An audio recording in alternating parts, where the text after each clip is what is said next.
Pour notre première lecture ce soir, nous allons lire Hébreux chapitre 2. Hébreux chapitre 2, c'est à la page 1313 dans les Bibles de l'Église.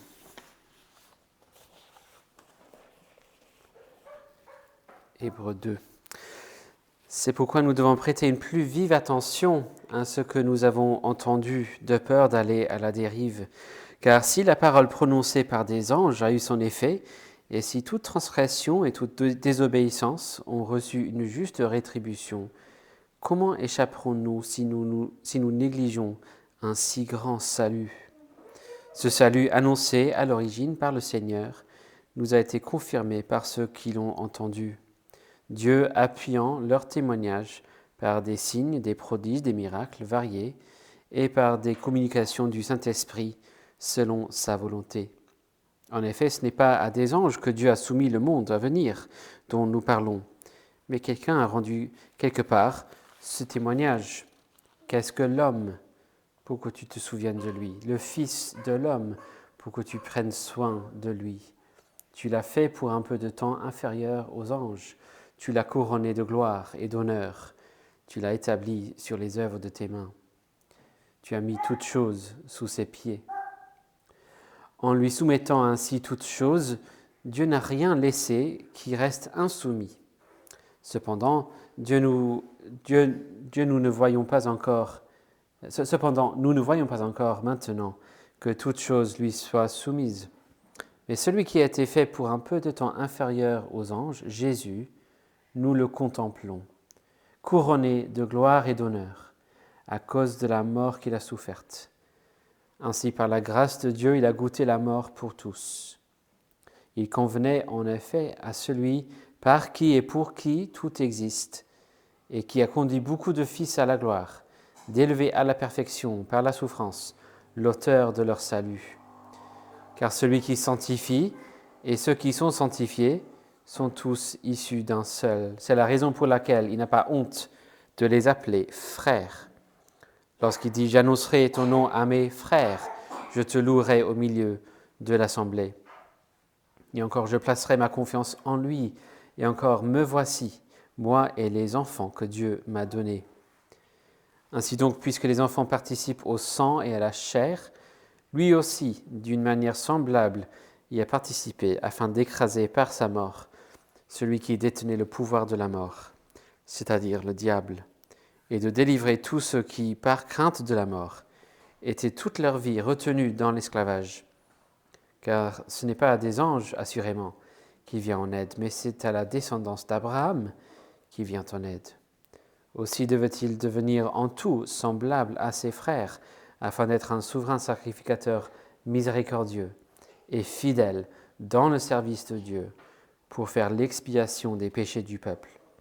Car du fait qu'il a souffert lui-même, quand il fut tenté, il peut secourir ceux qui sont tentés.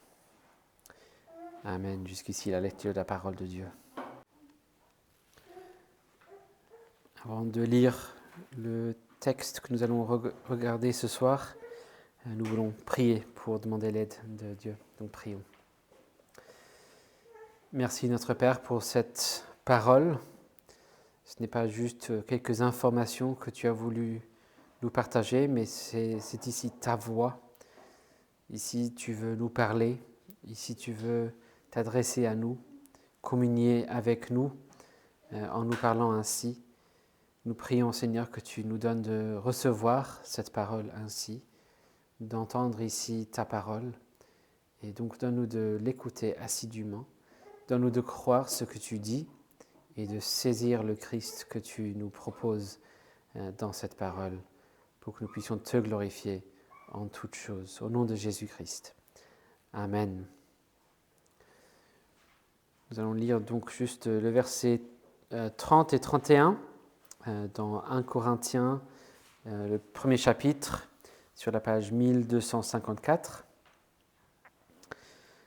1 Corinthiens 1, verset 30 à 31. Or, c'est par lui que vous êtes en Christ Jésus, qui, de par Dieu, a été fait pour nous sagesse et aussi justice, sanctification et rédemption, afin, comme il est écrit, que celui qui se glorifie dans le Seigneur. Je vais lire une deuxième fois. Or, c'est par lui que vous êtes en Christ, qui, de par Dieu, a été fait pour nous sagesse et aussi justice, sanctification et rédemption, afin, comme il est écrit, que celui qui se glorifie dans le Seigneur. Nous arrivons cette semaine dans notre série parcourant les textes liés au catéchisme de Heidelberg. On arrive ce soir au texte qui touche le thème de notre médiateur. La semaine dernière, nous avons vu que nous ne pourrions jamais payer le prix de nos péchés nous-mêmes. Nous avons donc besoin d'un médiateur qui puisse prendre notre place, quelqu'un qui puisse devenir péché pour nous, sans avoir lui-même connu de péché, pour qu'il puisse payer le prix et devenir notre justice, pour que nous puissions ainsi devenir la justice de Dieu en lui. C'est ce que nous avons vu dans 2 Corinthiens 5, 21. Et ce soir, nous méditons ce verset qui nous présente tout ce que Jésus, notre médiateur, l'homme Dieu, est pour nous. Nous apprenons ici, Christ Jésus a été fait pour nous sagesse et aussi justice, sanctification et rédemption. Donc juste dans un premier temps, notons ce que cela sous-entend. Si Jésus a été fait pour nous sagesse, justice, sanctification et rédemption, que sommes-nous en nous-mêmes hors de Jésus-Christ ? Il a été fait pour nous sagesse. Nous ne sommes alors que folie. Il a été fait pour nous justice. Nous ne sommes alors que culpabilité et injustice. Il a été fait pour nous sanctification. Nous ne sommes alors que corruption, méchanceté et mort. Il a été fait pour nous rédemption. Nous ne sommes alors que des esclaves. Nous sommes dans la servitude et l'esclavage au péché. Par nature, chacun de nous est insensé et fou, coupable et injuste, corrompu, méchant et mort, et dans l'esclavage au péché. Si jamais quelqu'un pensait qu'il y avait moyen de se sauver lui-même, ça devrait clarifier les choses, n'est-ce pas ? Et juste au cas où on pensait que Jésus serait devenu toutes ces choses pour nous grâce à nous, pour être très clair, c'est par Dieu que Jésus est devenu toutes ces choses pour nous. Regardons donc dans un deuxième temps tout ce que nous avons en Jésus-Christ. Il est devenu pour nous la sagesse de Dieu. Il a appris l'obéissance, il a marché dans la sagesse parfaite chaque jour. Il a écouté la parole de son Père, la parole de Dieu chaque jour. Il a médité, il a appris cette parole. Et c'est en lui et en son sacrifice, surtout, qu'a été révélée la magnifique sagesse de Dieu dans son plan indicible de nous sauver par ce que Paul appelle dans ce chapitre même la folie de la croix. Il est devenu pour nous justice de Dieu. Il a vécu une vie parfaitement juste. Il a obéi parfaitement à la loi, ce que seul un homme Dieu pourrait faire. Il a expié nos péchés totalement. Il a payé le prix en entier. Ainsi, il a été aussi justifié, déclaré parfaitement juste pour nous par sa résurrection. Dans 1 Timothée 3,16, Paul décrit la résurrection en utilisant l'expression que Jésus a été justifié en esprit, justifié même par l'Esprit Saint. La résurrection est la déclaration que Jésus est juste, il est justifié. Voici l'homme entièrement juste aux yeux de Dieu et qui peut ainsi nous représenter devant Dieu et être notre justice aussi. Il est devenu sanctification. L'idée de la sanctification, la sainteté, ça porte notamment l'idée d'être mis à part, séparé du péché, mais aussi séparé de la mort. Dans la théologie, on utilise parfois l'expression duplex gratia en latin. Ça se trouve souvent dans les œuvres de Jean Calvin. C'est une double grâce, une grâce qui a deux aspects. Et il s'agit donc d'un aspect judiciaire et un aspect rénovant. un aspect qui parle de notre statut devant Dieu, le statut officiel, et un aspect rénovant par lequel on est transformé. Et donc, dans l'aspect judiciaire, nous sommes déclarés justes, justice, on vient de voir ça. Et donc, l'aspect rénovateur, nous sommes rénovés, ressuscités, mis à part de la mort, mais aussi rendus de plus en plus saints dans notre caractère, dans ce que nous faisons, dans ce que nous disons. Mis à part de plus en plus de la mort, mais aussi du péché. Et c'est donc par la sainteté, surtout la résurrection de Jésus d'entre les morts, qu'il est devenu sanctification pour nous. Parce qu'il vit, parce qu'il est ressuscité, et parce qu'il a toujours été parfait, sans péché, je peux devenir vivant et saint en Jésus. Il est devenu notre rédemption. Il a payé le prix de notre rançon, notre liberté. Il est devenu homme sous la loi pour qu'il puisse ainsi nous libérer de notre servitude par son œuvre. Voici ce que nous avons en Jésus-Christ. Une troisième chose à noter donc, c'est la relation entre ces bienfaits, ces 4 choses qu'il a mentionnées, la relation entre ces bienfaits et Jésus-Christ lui-même. Quelle est la relation entre Jésus et ses bienfaits? Qu'est-ce que dit Paul? Il a été fait sagesse, justice, sanctification et rédemption. Ce n'est pas simplement que Jésus peut nous donner ces choses-là. Ce n'est pas que nous puissions aller à Jésus et lui demander « Seigneur, pourrais-tu me donner de la sagesse, la justice, la sanctification, la rédemption, liberté du péché, s'il te plaît ?» Et puis il fouillerait dans sa valise et puis il nous donnerait ces choses-là. Non, pas du tout. Comment pourrais-je recevoir ces bienfaits-là? Il faut recevoir Jésus-Christ lui-même.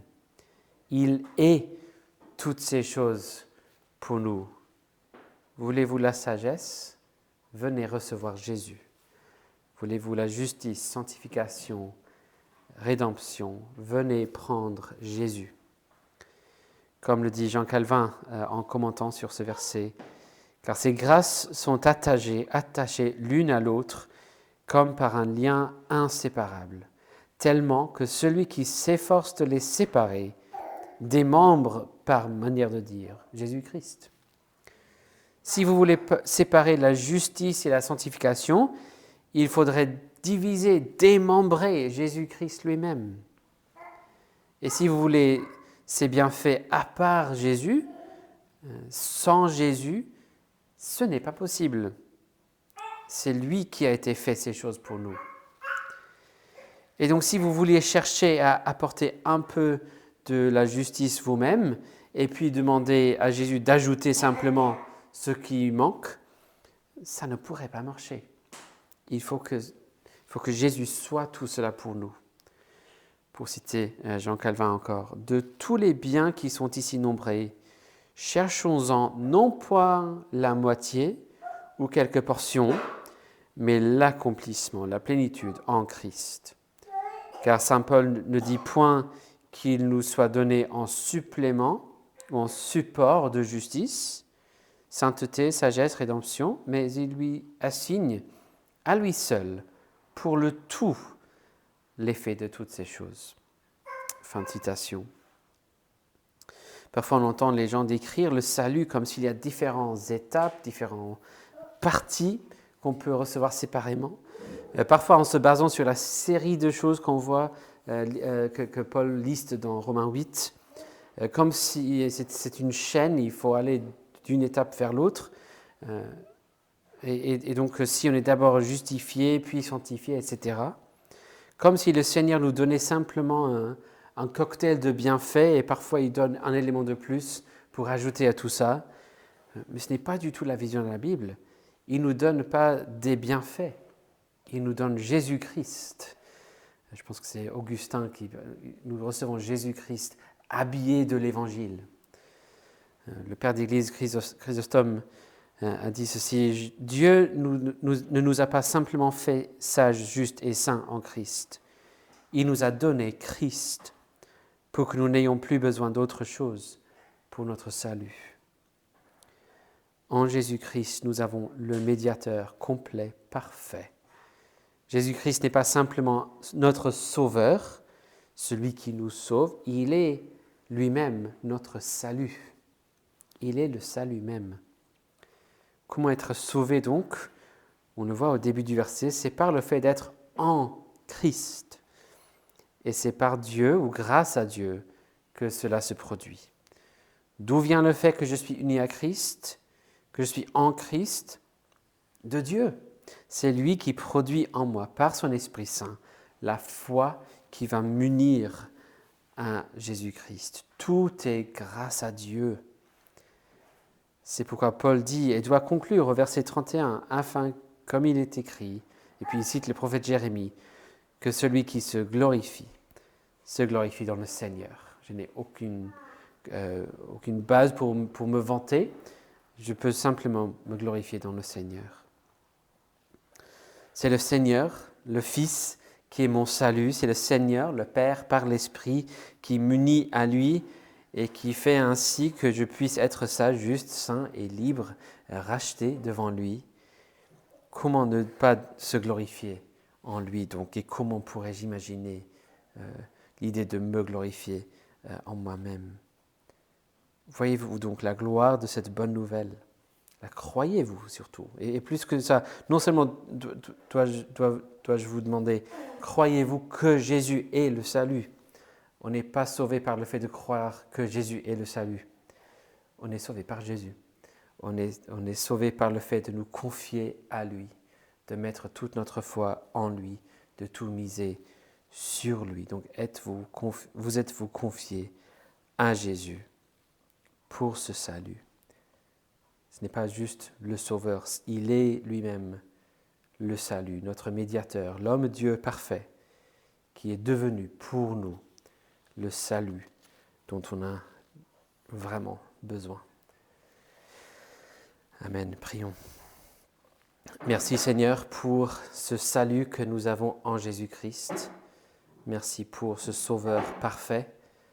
Merci parce que tu n'as pas voulu simplement nous donner quelques bienfaits, mais tu nous as donné ton propre Fils que tu aimes depuis toute éternité. Merci pour cette miséricorde. Seigneur, nous prions que tu nous donnes de nous confier à lui et que tu nous donnes de devenir de plus en plus forts dans notre foi, que tu fortifies cette foi que nous avons en Jésus et donne-nous de nous réjouir de plus en plus, de nous glorifier de plus en plus en toi et de profiter de plus en plus de tous ces bienfaits que nous avons en Jésus-Christ, mais surtout de profiter de plus en plus du fait d'être unis avec lui et ainsi d'être en communion avec toi. Nous te prions toutes ces choses au nom de Jésus-Christ. Amen.